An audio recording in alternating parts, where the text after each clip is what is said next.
Hello, my dear friends. How are we doing? I hope we're doing good. You're watching eTeacher YouTube channel. My name is Prasad.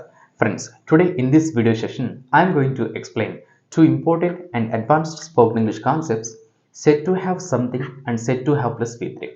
Friends, ఈ said to have something and set to have plus V3 explanation తర్వాత మీకు కూడా exercise పర్పస్లో few ఎగ్జాంపుల్స్ని అయితే provide చేయబోతున్నాను. And more over ఈ concept అనేది complicated and critical concepts. So ఎవరైతే ఈ కాన్సెప్ట్ని ప్రాపర్గా స్టార్టింగ్ నుంచి ఎండింగ్ వరకు వింటారో వాళ్ళకి మాత్రమే ఈ కాన్సెప్ట్ మీద అవేర్నెస్ అండ్ కమాండ్ అయితే వస్తుంది. Right friends, so here we have set to have something. ఈ సెట్ టు హ్యావ్ సంథింగ్ని మనం ఎలాంటి సిచ్యువేషన్ యూజ్ చేస్తామంటే, చూడండి డెఫినేషన్: ఏదైనా ఒక సబ్జెక్ట్కి ఆర్ ఏదైనా ఒక పర్సన్కి లేదా ఏదైనా ఒక సబ్జెక్ట్ దగ్గర లేదా ఏదైనా ఒక పర్సన్ దగ్గర ఏముంది అని ఇతరులు చెబుతారు లేదా ఇతరులు అంటారు. అంటే పలానా సబ్జెక్ట్కి ఏముంది లేదా పలానా సబ్జెక్ట్ దగ్గర ఏముంది అని ఇతరులు చెబుతారు లేదా ఇతరులు అంటారు అని తెలిపే సందర్భంలో మనం ఈ సెట్ టు హ్యావ్ సంథింగ్ అయితే యూజ్ చేయాల్సి ఉంటుంది. ఓకే ఫ్రెండ్స్, దీని స్ట్రక్చర్ ఏ విధంగా ఉంటుందో చూద్దాం. So here we have structure: subject plus am is are said to have something and extra words. So ఇక్కడ ఉన్నటువంటి ఏదైతే am is are అనే ఈ వర్డ్స్ ఉన్నాయో వీటిని ఇక్కడ బీ ఫార్మ్స్ లాగా మనం కన్సిడర్ చేయాల్సి ఉంటుంది. ఈ am అనే బీ ఫామ్ను I అనే సబ్జెక్ట్ వచ్చినప్పుడు, ఈజ్ అనే బీ ఫామ్ను he, she, it and any third person singular subjects వచ్చినప్పుడు, అండ్ ఈ ఆర్ అనే బీ ఫామ్ను we, you, they and any plural subjects వచ్చినప్పుడు యూజ్ చేయాల్సి ఉంటుంది. ఓకే ఫ్రెండ్స్, ఇప్పుడు ఈ సెట్ టు హ్యావ్ సంథింగ్కి రిలేటెడ్గా ఎగ్జాంపుల్స్ని అయితే నేను ఎక్స్ప్లెయిన్ చేయబోతున్నాను. And after that set to have plus V3 గురించి చూద్దాం.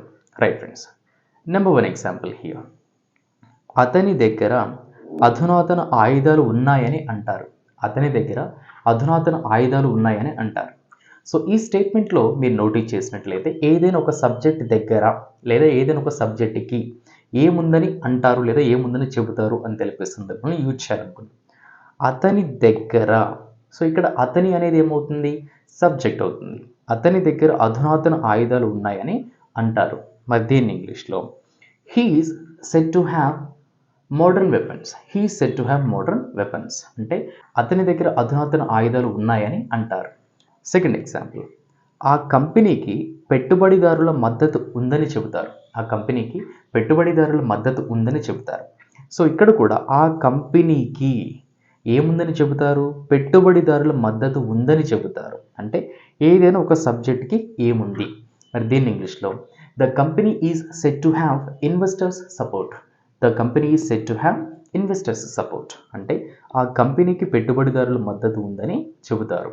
థర్డ్ ఎగ్జాంపుల్: ఆ అబ్బాయి దగ్గర కనపడని టాలెంట్ ఉందని అంటారు. ఆ అబ్బాయి దగ్గర కనపడని టాలెంట్ ఉందని అంటారు. సో ఇక్కడ కూడా ఆ అబ్బాయి అనేవారు ఇక్కడ సబ్జెక్ట్ అవుతారు. ఆ అబ్బాయి దగ్గర ఏముందని అంటారు? కనపడని టాలెంట్ ఉందని అంటారు. మరి దీన్ని ఇంగ్లీష్లో the boy is said to have hidden talent. The boy is said to have hidden talent అంటే ఆ అబ్బాయి దగ్గర కనపడని టాలెంట్ ఉందని అంటారు.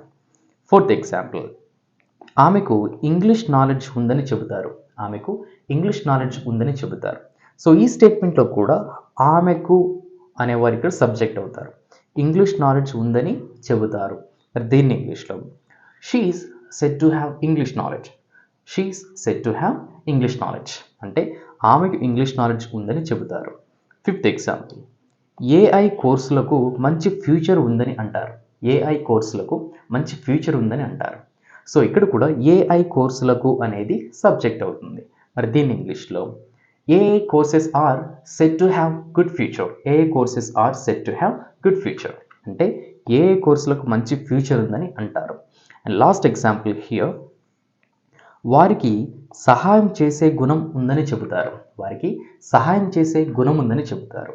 సో ఇక్కడ కూడా వారికి అనేవారు సబ్జెక్ట్ అవుతారు. వారికి సహాయం చేసే గుణం ఉందని చెబుతారు. They are said to have helping nature. They are said to have helping nature అంటే వారికి సహాయం చేసే గుణం ఉందని చెబుతారు. సో ఫ్రెండ్స్, ఈ విధంగా ఏదైనా ఒక సబ్జెక్ట్ దగ్గర ఏముంది లేదా ఏదైనా ఒక సబ్జెక్ట్కి ఏముందని చెబుతారు లేదా అంటారు అని తెలిపే సందర్భంలో మనం ఈ సెట్ టు హ్యావ్ సంథింగ్ అయితే యూజ్ చేయాల్సి ఉంటుంది. ఓకే ఫ్రెండ్స్, ఇప్పుడు సెట్ టు హ్యావ్ V3 గురించి చూద్దాం. ఈ సెట్ టు హ్యావ్ V3ని మనం ఎలాంటి సిచ్యువేషన్ ఇచ్చేస్తామంటే, ఏదైనా ఒక సబ్జెక్ట్ ఆర్ ఒక పర్సన్ ఏమి చేశారని లేదా ఏమి చేసినట్లు ఇతరులు చెబుతారు లేదా ఇతరులు అంటారు అని తెలిపే సందర్భంలో మనం ఈ said to have plus V three అయితే యూజ్ చేయాల్సి ఉంటుంది. అంటే ఏదైనా ఒక సబ్జెక్ట్ ఏమి చేశాడని ఇతరులు అంటారు, ఏదైనా ఒక సబ్జెక్ట్ ఏమి చేసినట్లు ఇతరులు అంటారు లేదా చెబుతారు అని తెలిపే సందర్భంలో యూజ్ చేయాలి. ఓకే ఫ్రెండ్స్, మరి దీని స్ట్రక్చర్ ఏ విధంగా ఉంటుందో చూడండి. Subject plus am is or said to have v3 object and extra word summon ఉంటే లాస్ట్ లో రాయాల్సి ఉంటుంది. Okay friends, now let us jump into the examples. Number 1 example here. అతను ఎవరి సహాయం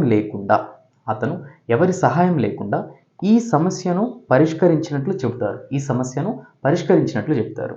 సో ఇక్కడ మీరు నోటీస్ చేసినట్లయితే అతను అనే ఒక పర్టికులర్ సబ్జెక్టు ఒక పని చేసినట్లు చెబుతారు. ఏంటి ఆ పని చేసినట్లు? ఈ సమస్యను పరిష్కరించినట్లు.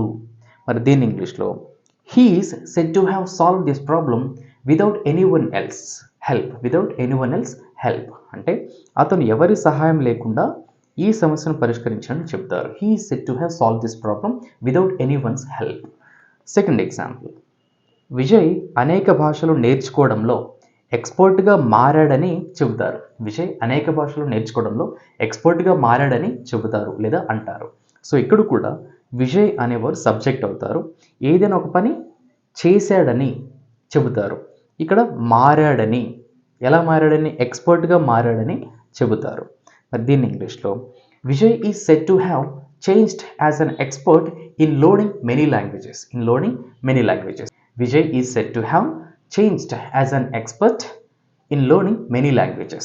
అంటే విజయ్ అనేక భాషలు నేర్చుకోవడంలో ఎక్స్పర్ట్గా మారాడని చెబుతారు. Third example. వారు శత్రువులతో యుద్ధంలో ధైర్యంగా పోరాడినట్లు అంటారు. మరి ఇక్కడ కూడా వారు అనేవారు సబ్జెక్ట్ అవుతారు. మరి దీన్ని ఇంగ్లీష్లో they are said to have fought with enemies bravely in the war. అంటే వారు శత్రువులతో యుద్ధంలో ధైర్యంగా పోరాడినట్లు అంటారు. They are said to have fought with enemies bravely in the war. Fourth example. వారు ఈ సమస్యను ఈజీగా పరిష్కరించినట్లు అంటారు. మరి దీని ఇంగ్లీష్లో they are said to have solved this problem easily. అంటే వారు ఈ సమస్యను ఈజీగా పరిష్కరించినట్లు చెబుతారు లేదా అంటారు. Fifth example. ఆమె ఒక ఫేక్ రిపోర్ట్ని క్రియేట్ చేసిందని అంటారు. దీని ఇంగ్లీష్లో she is said to have created a fake report.